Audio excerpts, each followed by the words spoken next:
Assalamu alaikum arkadaşlar, kanalımız güzel tuşları. Bu rolikimiz hem şu katyollara bağlı. Katyolu işe çıkarız devam kıldıkça. Eğer kimidir kaçtıda katyolla kızıp tutsa müracaat kılaveresler. Azı bu 90'lık katyol. Bu 80'lik katyol. Bunlar hem 90'lık.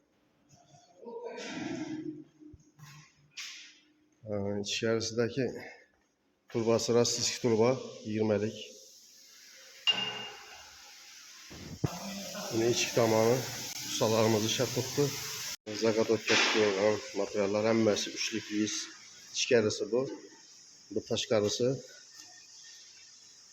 İkisi hem üçlük listen tayarlanad. Yani ondan taşkarı ket tabi olmak için belentlik 1.26. Hem 1 metrlik katyorlardan çıkarıladı. Azine zakasımız var. İçkeride ustakeyi uzattık yine. Yine belentlik katyorum.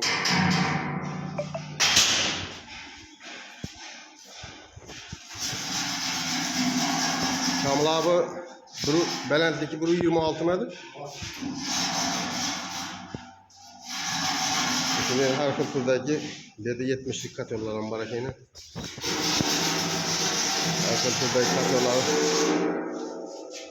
müracaat kılaveresler. Kaç türde katyor doğru gelse tayarlap kalırız.